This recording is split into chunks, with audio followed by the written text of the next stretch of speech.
My name is Renee Gustin. I'm a member of the Center Stage Board Associates.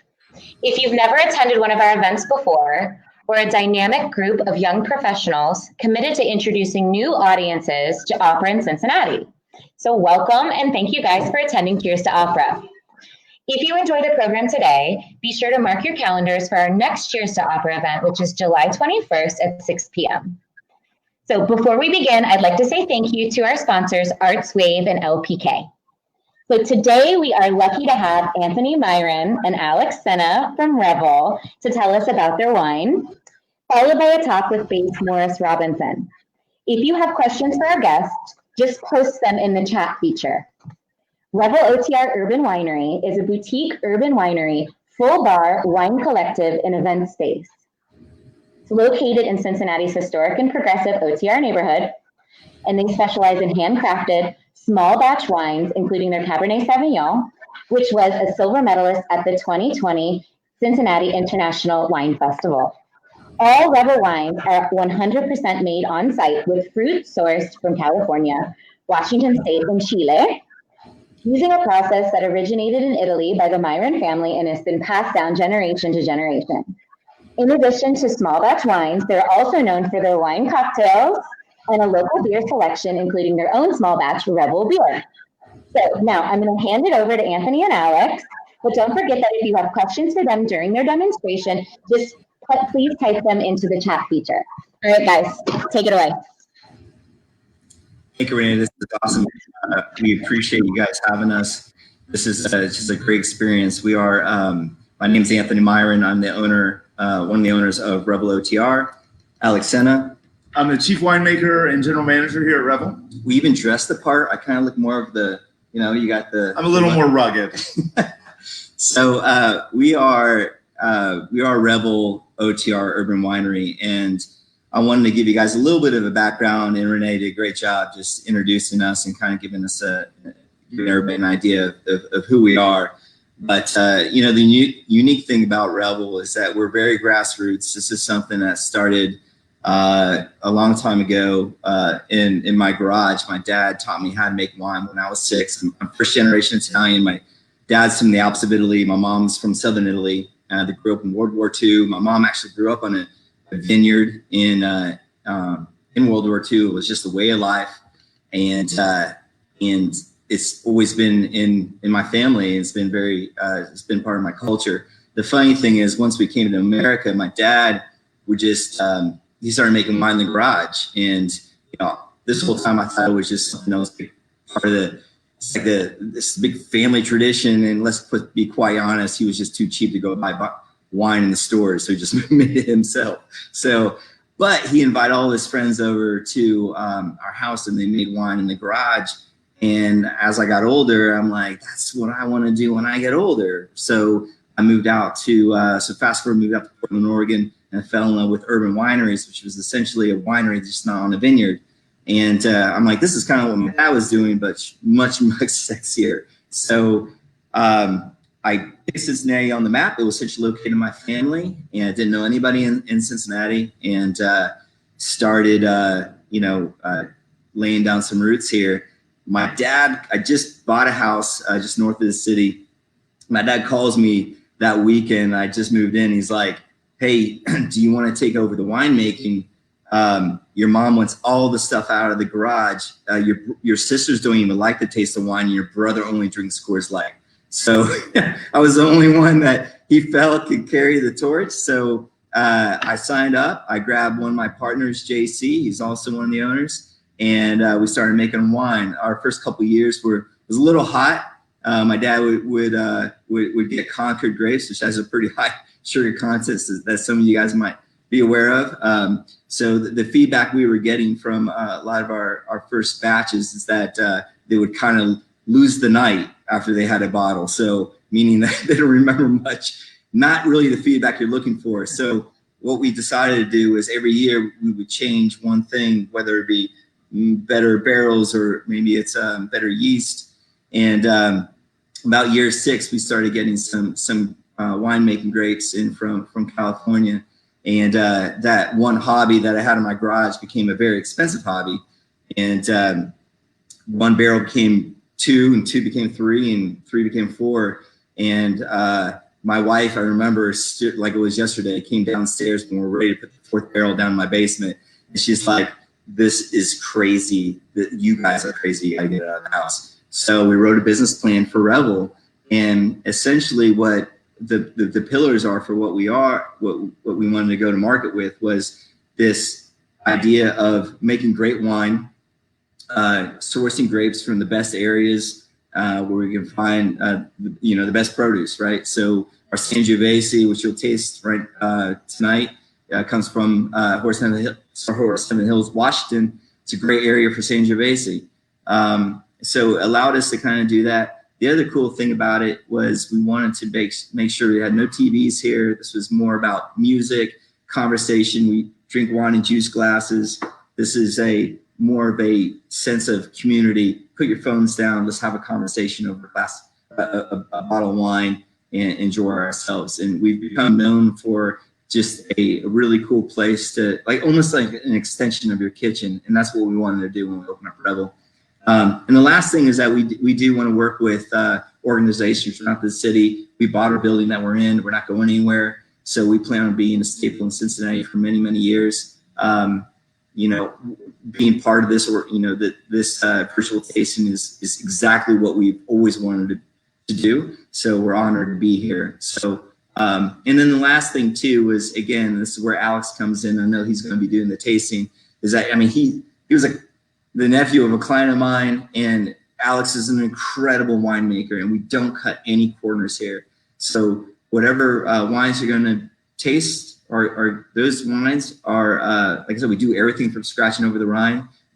We source the best grapes, and we're just true to who we are, right? Just really old school winemaking, right? Oh, so with that, I can hand it over to Alex. I will tell you before we forget that we do deliver our wines locally for free. So if you're in the Cincinnati area, we deliver for free. And then also we have domestic shipping as well. So with that, let's taste some wine. All right. Okay, so we're going to start off with a white. So we have our Black Sheep Blanc here. I'll get it a little closer. So this is actually a newer release for us. When we hit the market, we were doing dry reds exclusively. But we knew our clients wanted something nice and refreshing, especially for summertime. So what we got is a blend of 60% Sauvignon Blanc, 40% Pinot Gris, and this fruit sourced out of Washington and Columbia Valley. And really, we were just going for something nice and crisp and light. But the beauty is it still has some nice complexity to it too. So you're going to get a lot of just real crisp kind of citrusy fruit on the front. And most of that's from the Sauvignon Blanc. The Pinot Gris is going to bring in a little bit more body and mouthfeel and almost more some melon kind of richer notes. And then just a really clean finish that kind of invites that next call. So I hope I got some people sipping on this from afar. So cheers. Cheers. The label, I will tell you that we work with a lot of local artists. We work with Art Academy here in Cincinnati. A lot of the room that we're working at, a lot of the art has been done with a lot of students. We have one of the students actually be a student this fall did this label for us. So it's Black Sheep Blanc.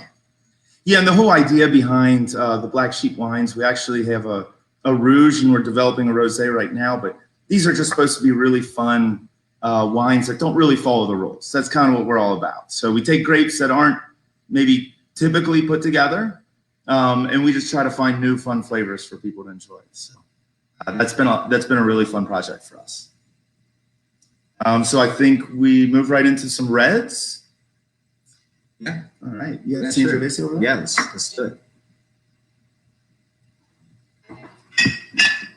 Okay, so the next wine I'm going to pour is our Sangiovese.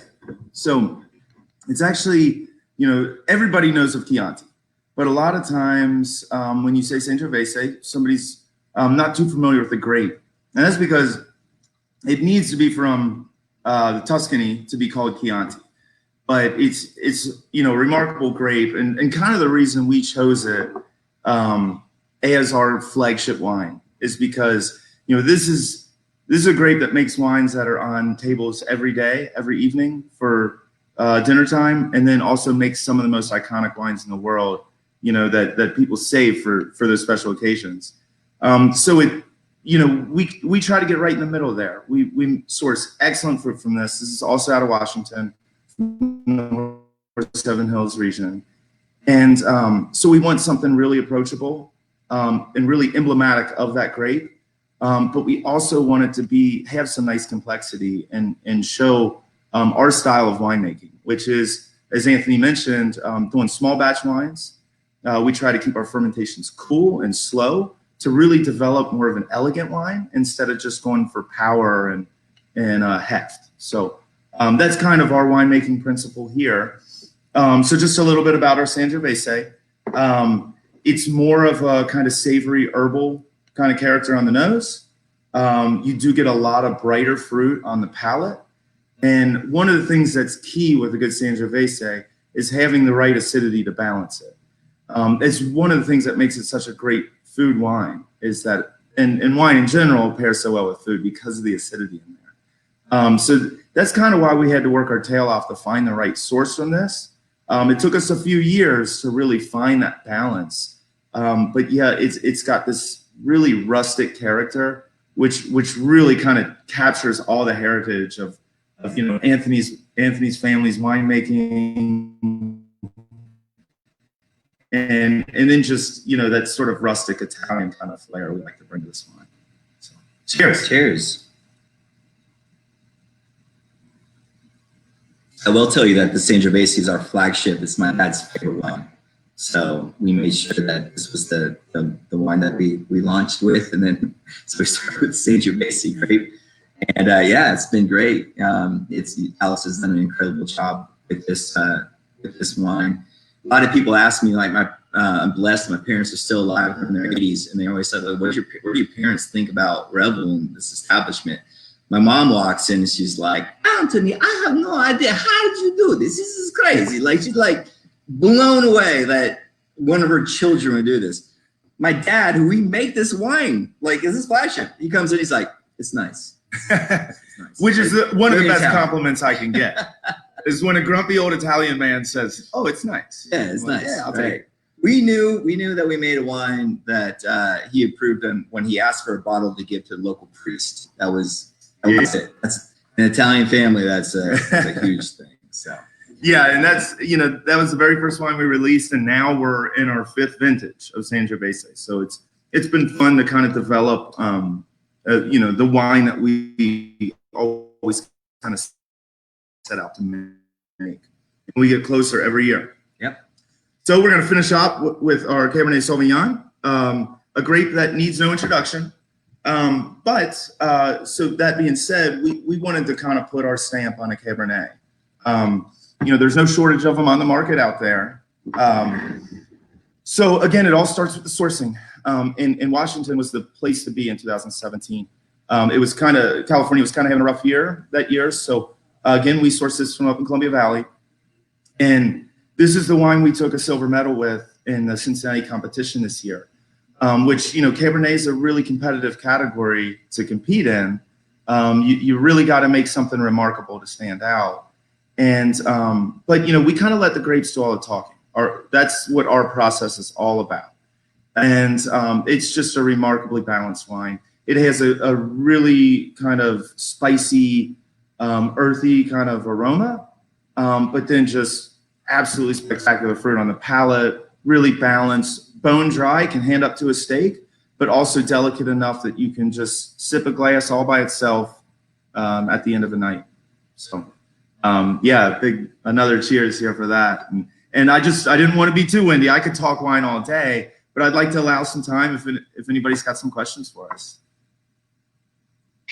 Okie dokie. So let's see here. People are posting things for you guys.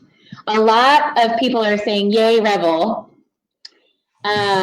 Bruce says, your Chilean red is the bomb. Let's see here. Oh, one person says, Renee, you look good. Well, thanks. Okay. All right. Joe wants to know, are your wines built to age? what are the ideal age? What is the ideal age to enjoy them? Good question. Yeah, fantastic question. So that's going to vary vintage to vintage. I will tell you that we've seen these wines age very well in the bottle. We kind of keep a library here of our previous vintages and open them up.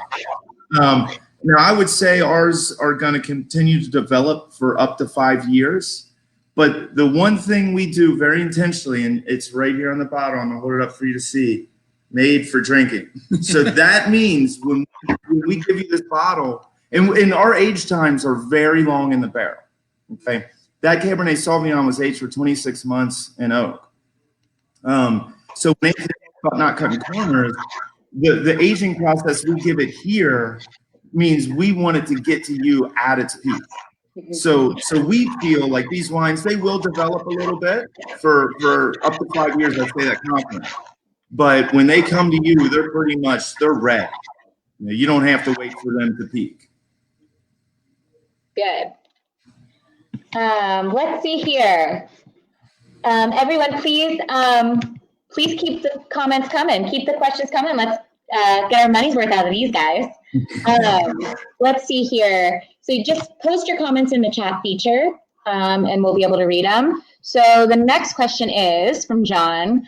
Do you think you'll be making a bubbly in the future? So there's been a little bit of R&D in the cellar, which there's more that needs to be done. I had a few bottles erupt in my face. It was really funny for other people, but yeah, that's something. I mean, we're very interested. I mean, that's probably my biggest expense at home is sparkling wine because I don't make any yet. And but we did a small run, just a test batch. Actually, my brother and I, we try to keep it very much in the family here. So my brother and I did a little test batch this past winter, and so some good results, but encouraging. So stay tuned, John.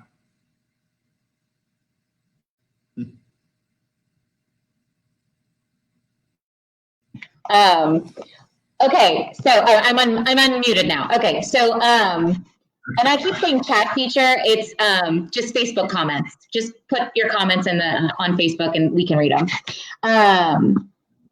All right, what food pairs best with which of the wines that we've been learning about?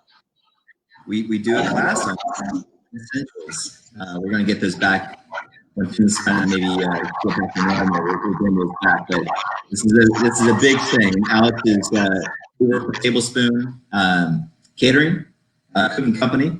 He actually does a lot of our catering, and then Alex does the wine pairings. So yeah, Jordan and I teach a class, and she's amazingly talented chef. And so there's got so many different strategies. So I'm just going to give you a couple of my favorites. So with the Blanc, I love mussel with the Blanc and something kind of buttery sauce or like a cream sauce. Fantastic. That acidity just cuts right through it. For Sangiovese, I like any like roasted tomato dishes. The savoriness of the wine really kind of comes through in the dish. And then with the cab, I mean, you just can't go wrong with the steak. You really can't. Keep it simple and just let both like buy a really good steak and you got this really great wine and they're just going to set each other up. Love that. Now we're getting hungry over here. Okay, let's see here. Someone has a question about ice wines. Do you guys have any advice about available ice wine? So I will tell you that Ohio has been cranking out some iconic ice wines in the past couple of years. There's a couple producers up towards Grand River Valley, and I'll drop their names because these are kind of iconic figures in Ohio wine. But Ferrante and Debonnaire are the two wineries. And I mean, these folks have been cleaning up in competition across the U.S. For ice wine right here in Ohio. So, you know, it's a very particular discipline to make an ice wine, and you know they come in half bottles for a reason. It's really sweet. It's made for kind of an after dinner thing, but remarkably complex. So I always think, and this is something we encourage here. We love that folks come in and drink our wine. but we're very much about the educational and just experience aspect of enjoying wine. It doesn't just have to be ours.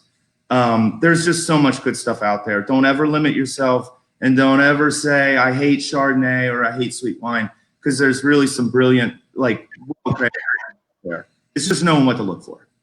All right, Jessica. Hi, Jessica. She would like to know where your wine can be purchased. Ooh, yeah, no, there's multiple places. We're in a couple restaurants and then some bottle shops. So the probably as far as bottle shops go, Party Source, Marty's Hops and Vines. We also work with a few other bottle shops, Awakenings in Hyde Park. We kind of work, and like even Oakley Wines, yeah. And there's the in White Oak. Yeah, there's a great the Marathon there has an awesome craft beer and wine selection. The wine steward there is brilliant. She keeps a cool selection. But so we're expanding on that, because that's pretty much our business plan, is that our wine is at the point where we can start getting it really outside of Revel. So we're working with all those different locations outside. Probably the most common place that's a restaurant that you would know is Mad Tree carries our wine. We're the only wine at Mad Tree. We put during the downturn, we did a lot of testing. Alex did a great job of getting testing some wine in kegs, and now it's available for via kegs, the Black Sheep Blanc and our Rouge, which is only available at Mad Tree. Yeah, that's really cool. It's exclusive to there right now, and we're trying to get it to more folks for sure. But we're just so happy to partner with such an establishment like Mad Tree, and for them to give us their support and to partner with something like Kegs. It gets wine to the customers in such high quality, and it cuts out so much waste. So we're both really motivated by this just kind of sustainability of kegged wine, and it's proven that customers are really digging it so far. Yeah, absolutely. I think that we pair a lot with let's talk about pairing. Our cab is at Dewey's, which pairs really well with pizza. Oh, fantastic. So Awesome. Okay, Bruce says Revel would be the perfect spot for an opera recital. ... Any plans for this? Just email me. Well, and we did I did an event. It was amazing. Yes. So we got it was called Sopranos in Sangiovese. So we got to feature our favorite grape. And yeah, I mean, gosh, it was such a great event. And those were the kind of things that Andy had mentioned. Like, it was sort of like a dream to get those types of cultural events when we first set off. So even to be here right now, it's really cool. So you guys, we cannot thank you enough for coming on and doing this with us. So we're going to continue to enjoy our wine, and we will see you guys hopefully at Revel very soon. I hope so. Yeah. Cheers. Cheers. Thanks, guys. Thanks, guys. Okay. So now everyone sit back and enjoy your glasses of wine while I take this moment to introduce our esteemed guest for the evening, Mr. Morris Robinson. So, oh, there he is. So Mr. Morris Robinson is considered one of the most interesting and sought-after bassists performing today. Mr. Robinson regularly appears at the Metropolitan Opera and has performed at opera houses. Can you hear me, Morris? Let's see here. Okay. All right. So what was I saying here? Mr. Robinson regularly appears at the Metropolitan Opera and has performed at opera houses all around the world, including San Francisco Opera, Lyric Opera of Chicago, Dallas Opera, Houston Grand Opera, Pittsburgh Opera, Opera Philadelphia, Seattle Opera, Los Angeles Opera, Boston Lyric, Opera Theater of St. Louis, La Scala, Folks Opera Wien, Opera Australia, and of course our very own Cincinnati Opera, and that is just to name a few. I know, I'm reading, but I can see here that it says he can't hear me. But I'm going to keep going. If you guys can't hear me, just let me know, and I'll stop and see. But I'll continue until then. He's going to pop back in, they say. Okay. All right, so I'll continue then. So also a prolific concert singer, Mr. Robinson's many concert engagements have included appearances at the New York and Los Angeles Philharmonics, the symphony orchestras of Chicago, Boston, Philadelphia, Atlanta, San Francisco, Baltimore, Houston, Montreal, Nashville, and Sao Paulo. He has performed at numerous festivals, including the BBC Proms Festival, the Ravinia Festival, Aix-en-Provence, mostly Mozart, Tanglewood, the Cincinnati May Festival, Verbier, and the Aspen Music Festival. He has also appeared at Carnegie Hall as part of Jesse Norman's Honor Festival. Mr. Robinson is an Atlanta native and a graduate of the Citadel. He received his musical training at the Boston University Opera Institute. He was recently named Artistic Advisor to the Cincinnati Opera, where he is involved in such activities as performing, master classes, community engagement activities, as well as working with opera staff and board members to develop programming. So, without further ado, Mr. Robinson, are you ready to answer some questions for us? I am. How are you? Can you hear me now? I can hear you. Can you hear me? Yeah, I can. We had a little technical difficulty, but I saw you were having a wine tasting beforehand, so I brought some wine with myself. There you go. Very good. There you go. Cheers. So ask the questions quickly because they're going to get better as time goes on. Cool. The answers will be. Just like the wine. Okay. So, question number one. How did your love of opera begin? You know, classical music came early in my life. I was in the Atlanta Boy Choir, but we didn't do anything really major. But my involvement with them kind of sparked my interest. When I got to high school, my sophomore year, it was my junior year, we did the Mozart Requiem, and I was the bass soloist for that.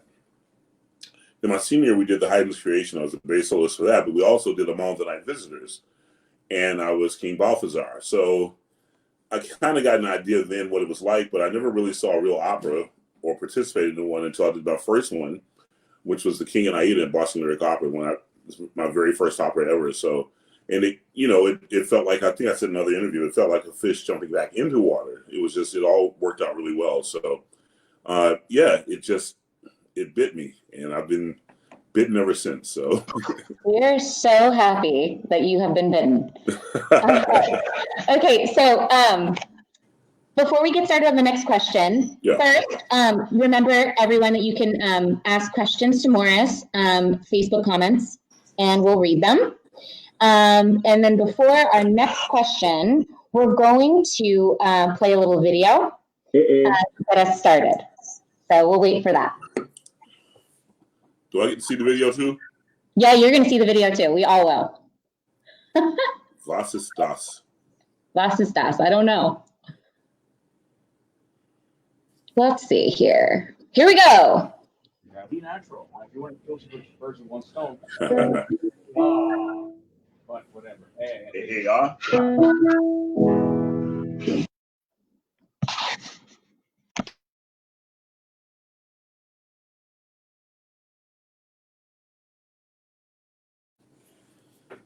Another technical glitch. Uh-oh. Here we go. First one to be open.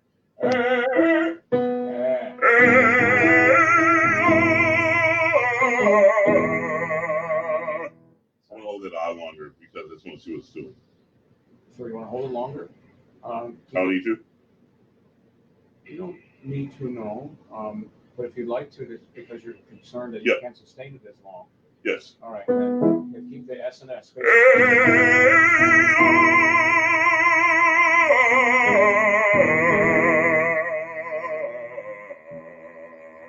Okay. Absolutely right. You don't have to go higher unless you want to. Yeah, let's go. Okay. Same deal? Or just Sure. Can't get started. I was wrong with it. It can be basically like pretty nebulous. Like.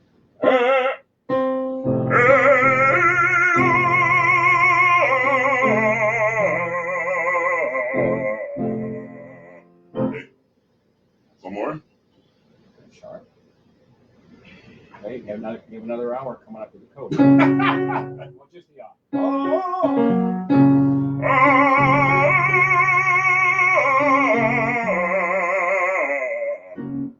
Right, so that slight spreading in the back in a good way, right? When you reopen is important because then it'll get the projection out into the hall. Yeah. So that you're not in a passaggio position all the time, sort of vocal. Was that okay? Yes, that was fine. Was it great or good? It was good. All right, we gotta get it great. Okay. It's the very end. That's Just the last one. Oh, is those notes you're concerned about, not the high F sharp? Not the high. It's coming down from the first Okay. passaggio, say. Oh, That's gonna help it. That's what the deal is, right? I was concerned about the high F sharp, dude. Oh, all right. Was that good or great? Good, great, great. High sharp's great. Okay. Can I put this on YouTube or Instagram? Sure. All right. Sure. Ah! Now, Working hard. if you do, like if you're really considering putting an Instagram, I think you could actually sing it, go a little bigger on it. What do you mean? Give it all you got, more or less. Do it again. Yeah, F sharp. Oh.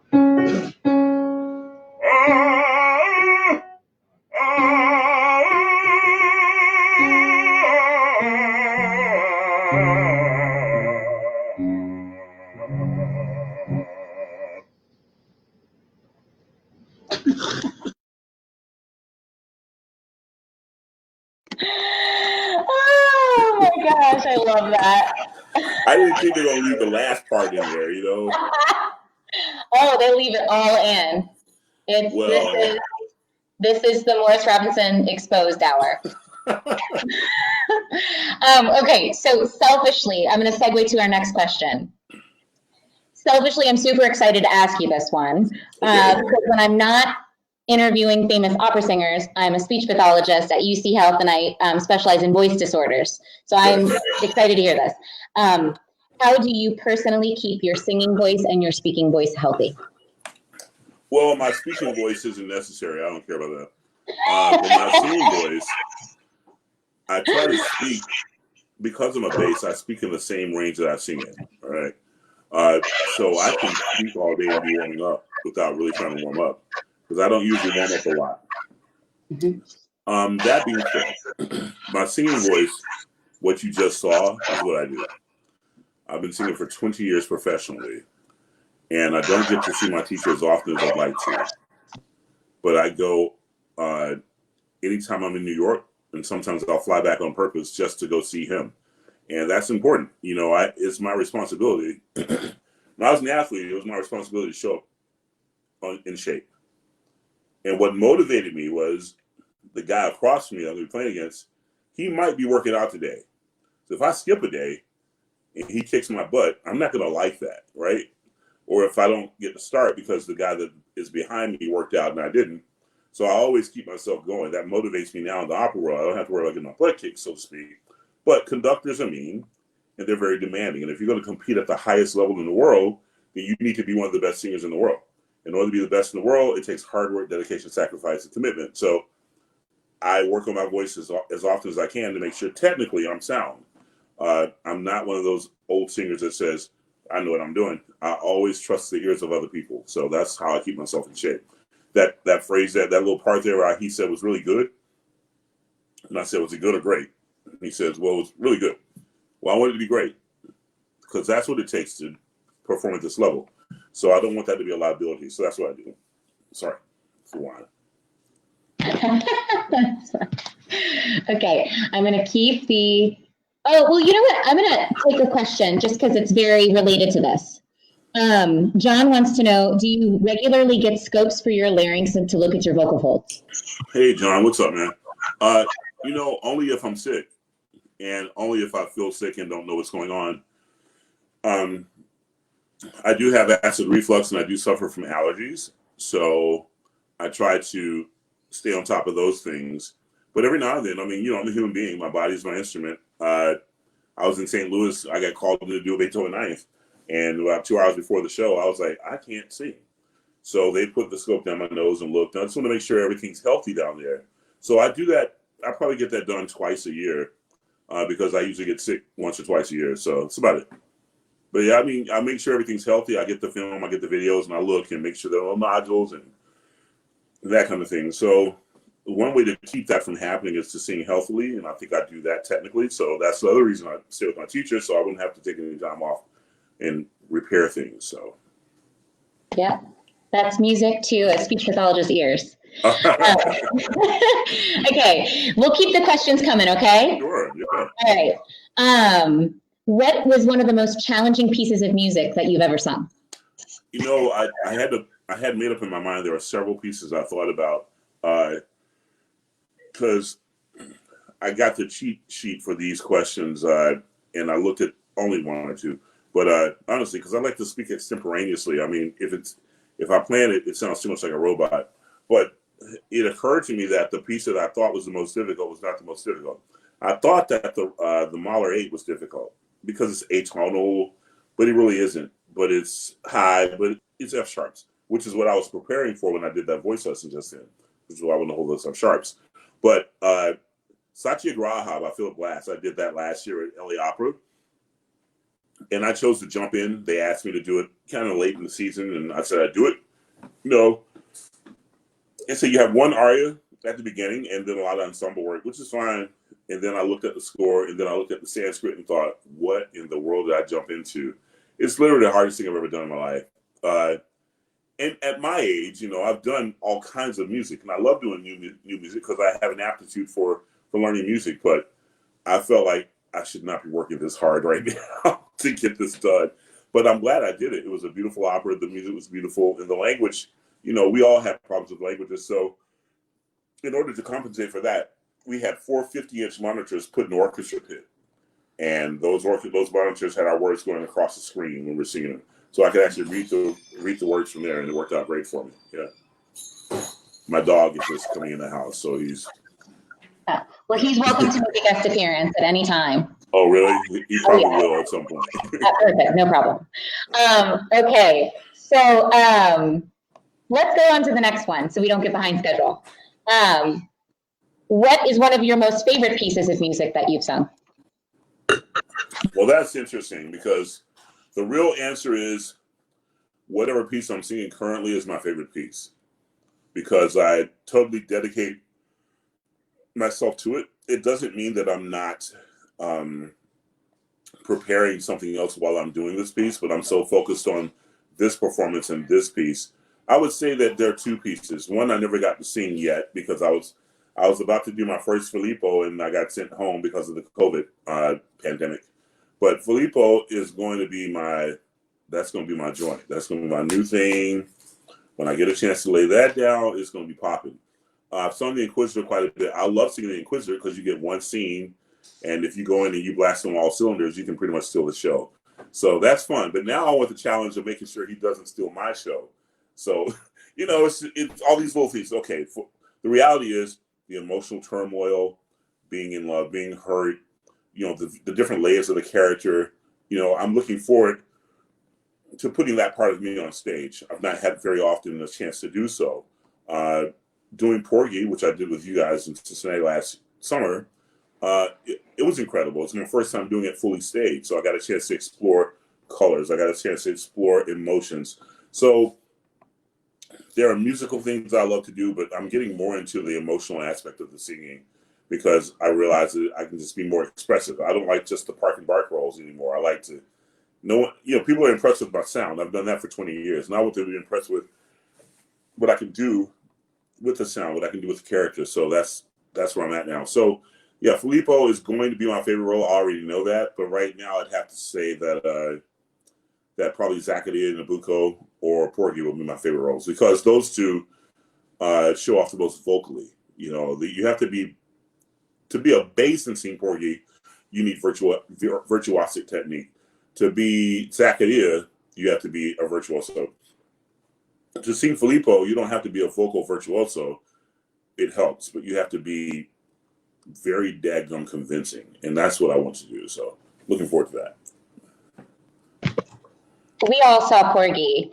How did you build up the stamina just physically to do that role? Well, it's interesting because before I sang my first Porgy, one of the things I heard was that it's a physically demanding role, and I heard so many negative things that I made sure that when I got a chance to do it, that those weren't going to be my liability. So the first thing you hear about is the trio at the end. Well, I made sure I learned that first. Then I learned about the walk. So during the rehearsal process, and I was at the time doing this Donnie Ray Albert diet thing where we were doing it was all raw diet. So for the first 2 weeks of rehearsal, I was just on raw diet. And that wasn't working well for me because I wanted to push myself. I knew physically, as a former athlete, that I needed to, because of my physical size, I needed to really cripple myself more so than anyone else so that I could be the most physically challenged person on stage at the time. That's not my norm. So they were trying to get me to walk in rehearsals. Let me see your limp. Let me see your limp. Guys, let me get used to being on my feet first, and then and then after about a week of that, I started getting really weak. I couldn't keep my energy, so I started back eating meat. And then I had all my energy, and I started working with that really, really deformed limp that you guys saw. And I did that every day so I could build up my stamina, because it takes a lot of breath control to do that, but it takes a lot of breath control to sing Porgy also. So I just made sure I did it as much as I could just to keep my stamina and my wind under me. I knew I could sing it vocally, but the vocal interaction with the physical interaction I need to master. So I just worked it every day until I could walk across the stage and go from here to there with a limp and sing my phrases. So, it's cool. Yeah, it was super cool. Okay, so I ad-libbed that one question because I was super excited about it, but I'll get back to the script here. So we talked about one of your favorite pieces. We've talked about some of your favorite roles. How about a dream role for you? Yeah, it would not be under normal circumstances, but it still is Filippo. I've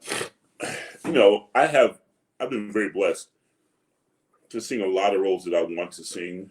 I just haven't sung them at all the places that I want to sing them. So Zaccaria has been my favorite bass role, and I think it is the largest bass role in the Italian operatic repertoire. And I've had a chance to sing it in Philadelphia, and I had a chance to sing it opposite Placido Domingo and in Los Angeles, and Ramon Vargas, and that super cast we have there, Ana Maria Martinez. But I'm looking forward to singing that at the Met, which I'm doing next season. That's the signature role. That's the role that they themselves say we only give it to the best bass we have. And for them to give me that, it was the most flattering honor, and I'm about to go rip it up. That's all I can say. I mean, it's going to be some epic stuff, so just know. Oh my gosh, are we ready to hear that? I wonder if they're going to simulcast it. Do you know? Well, I know that I'm doing the first set, but I think Trepto's doing the second set. My inclination is they'll probably be more inclined to broadcast hers than mine, but we'll see. You'll see. Okay, all right, time will tell.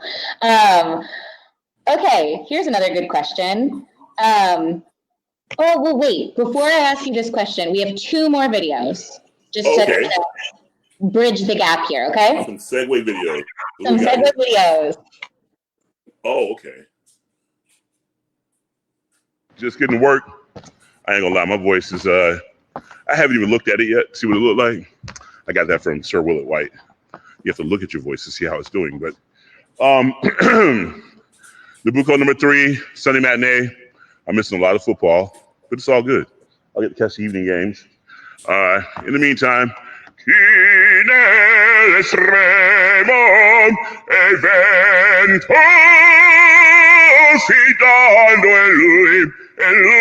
okay. Sounds like we ready to rock. Oh yeah, I'm gonna holler at y'all later. Let me get in here and get my get up on. Make it do what it do. Holler at you later. LA Opera, Nabucco number 3. Morris Robinson, Zaccaria. Hollering at the people. Peace. That's pretty much me. Yeah, that's. Oh my God, I have to follow you on Instagram.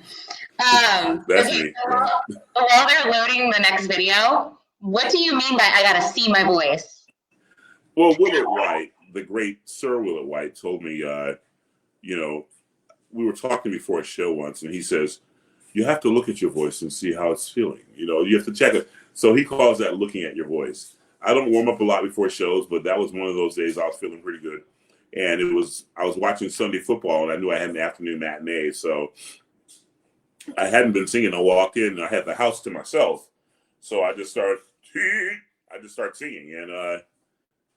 And once I hit that, I was like, okay, I'm in good voice. I don't need to warm up anymore. That's how I prepare for the shows. A lot of times if I get to the house early enough, I'll go out in the house myself and just kind of own the space. And once I own the space, nothing can really take it away from me. So, I don't waste a lot of time in dressing rooms. It depends. I mean, I do have some moments in dressing rooms that I'll do, but sometimes I'll just go from low F to high F chromatically, and then that's it. So I think you may have one video where I'm actually walking in the dressing room, but I think I was in between two shows then, so I was kind of doing two things, so I had to make sure I had some stuff. So, yeah. Okay, let's watch you. Oh no, this is not. I look fat.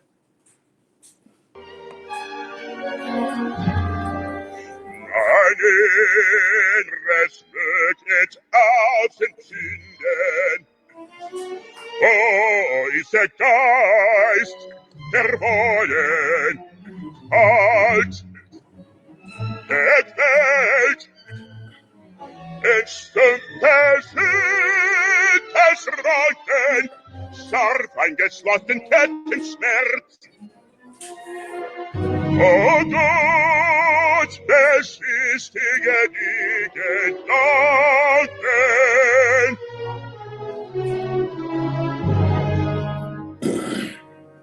Erleuchte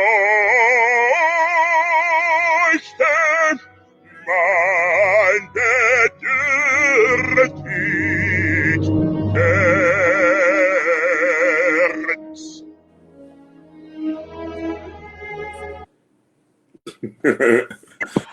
Yeah.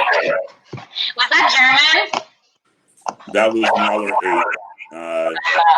It starts off in Latin and it goes to German. Yeah. So the question associated with these videos is we kind of covered some of this, but how do you prepare for a particular performance? So that Mahler, I'm getting feedback. That Mahler happened right after that video where I was asking my teacher if the F sharp was good or great, because I knew I had to sing those. And right before that, I had just got done singing Zoroastro at the Metropolitan Opera. So Zoroastro is a wonderful role, but it doesn't require much from me vocally in that range. So I needed to switch modes and prepare myself so that when I got there, you as an artist who's very booked, I'm very blessed to do that. Hey, Sharon's here.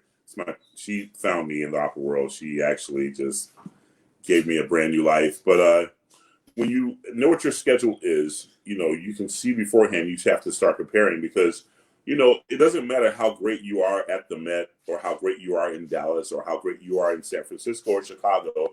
When you show up at the next gig, they want you to sound brand new and fresh and ready to go, like you just had a voice lesson and you're ready. So my job is to make sure that when I finish one job, I show up at the next one bright-eyed and bushy-tailed and ready to go. So I spent some days in New York before I left to go. That was in Birmingham, England. I spent some days in New York just working on that piece, getting it back in my voice so I can go and nail it.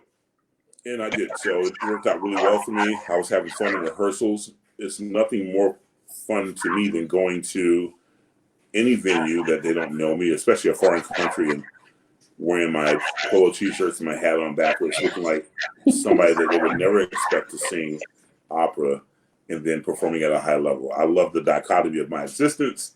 People look at me and go, who is this guy? What's he doing here? Oh my God, he does that. So I have fun with that type of thing. So that's why I'm so lit. Okay, so with that question, let me ask you another thing here. Joe wants to know, does your role preparation begin with music or with the language and libretto? Yes. Joe, it depends. If I'm doing, all right, so for instance, something in English, I don't need to do any language preparation. I just want to learn music. Filippo, for instance, was the last big role I prepared. It was all about the Italian. So I go to my Italian coach who's in New York, and I would literally book him for like 5 days in a row to start off the show. And I bet you money for the first 3 days I didn't sing a note. I just spoke the Italian. Just spoke it, where it became fluid off my tongue, just spoke it. And it's frustrating because time is of essence, and I have to fly to New York and rent a hotel and pay for coaching and pay for Ubers and stuff. But it's that amount of meticulous preparation that sets you apart from someone that just learns the stuff.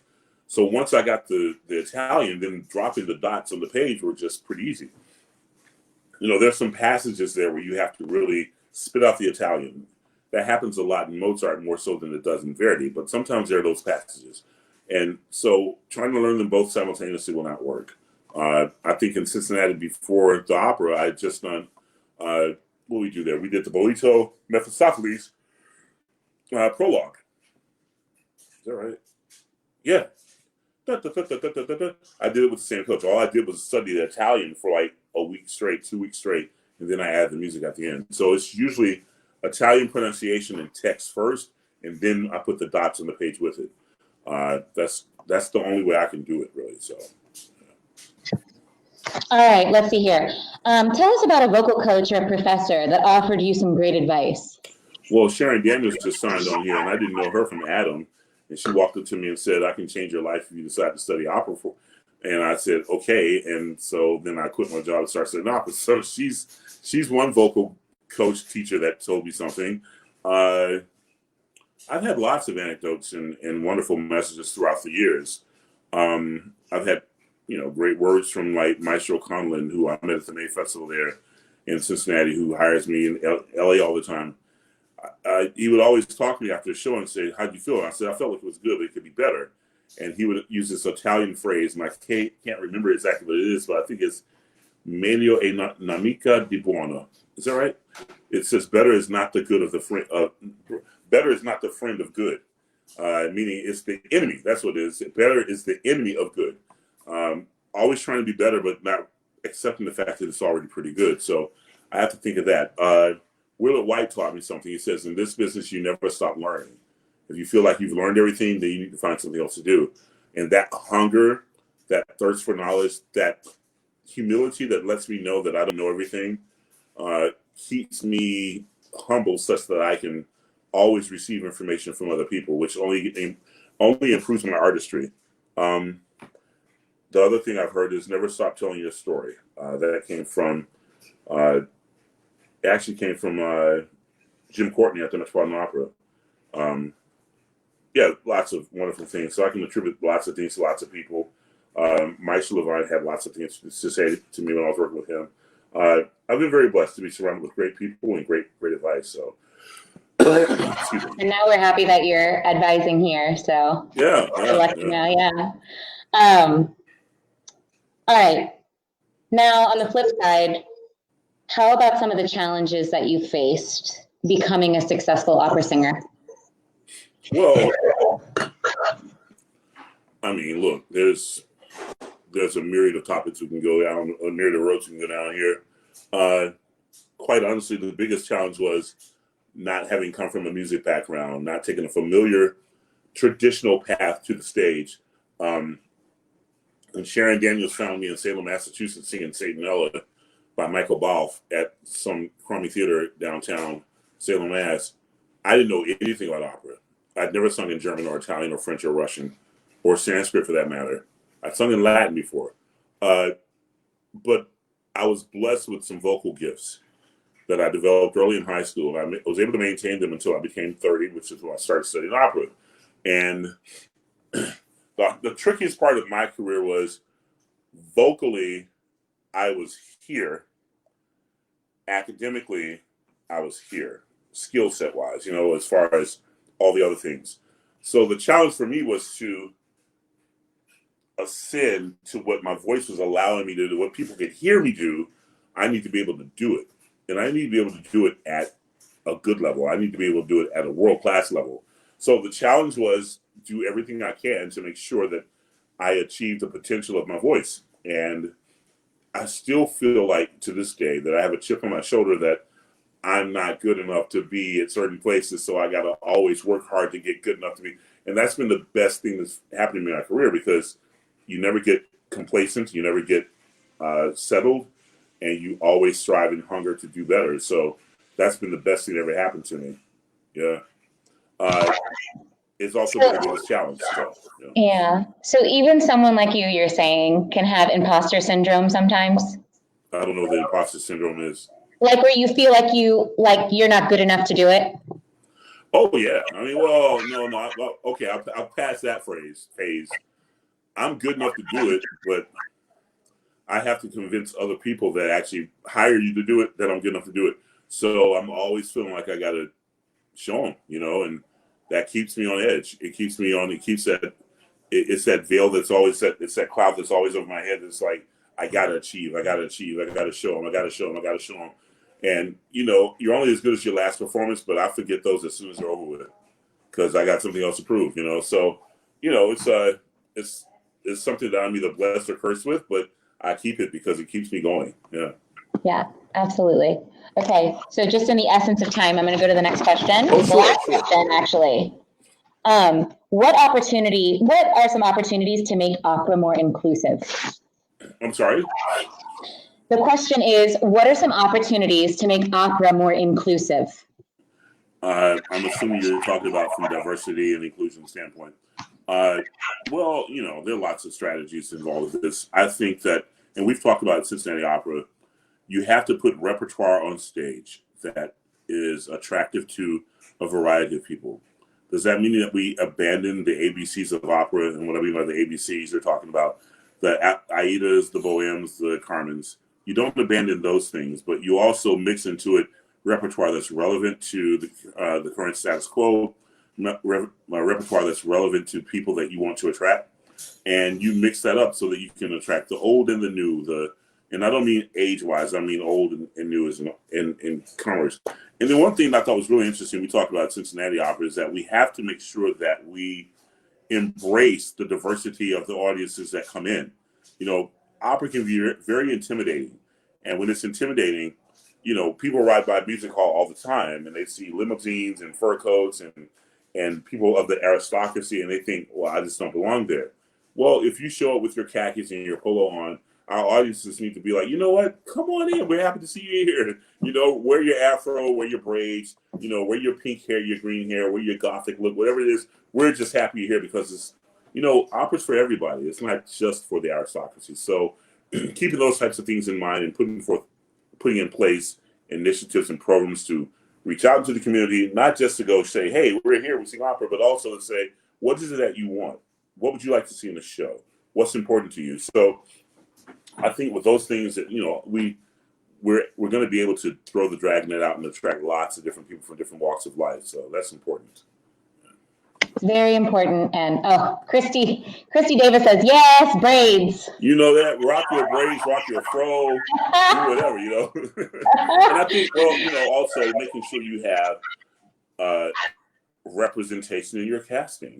People go out and see people that they have things in common with. So, it's going to be hard to sell when you don't have diversity on the stage.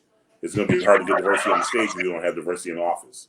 It's going to be hard. So, we have a lot of things, and this business has a lot of catching up to do, but I'm here for it. So, yeah, amen to that. So, mic drop with that. Yeah, Morris, thank you so much. See, this wine glass is getting more empty, you see, so. Yeah, and you're right. That was perfect timing because it's almost time to go. There we go. Do you want to squeeze in one more question?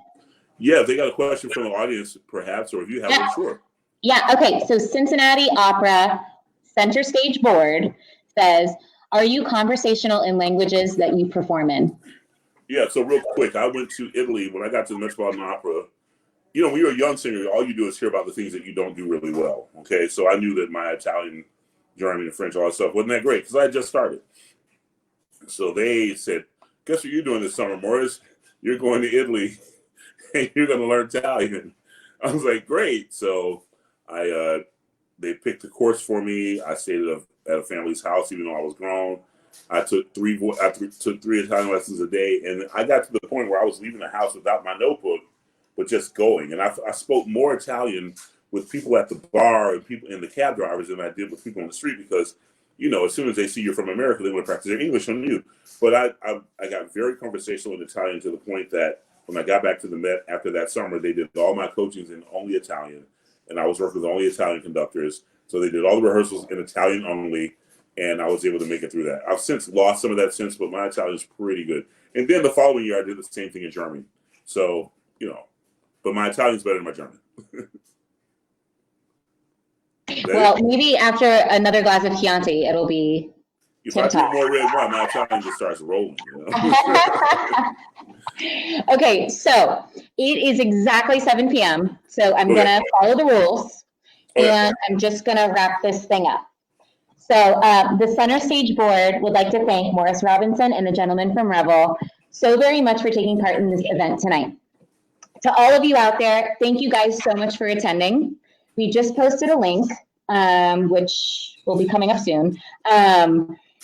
If you would like to give a suggested $5 donation or more to help us cover the cost of these Cheers to Opera events and other center stage programming. So don't forget to mark your calendars for July 21st for our next Cheers to Opera event with musician and composer William Menafield. So with that, Morris, raise glass. Cheers, everybody. Thank you so much for joining us. Cheers. We'll see you next time. All right. Bye.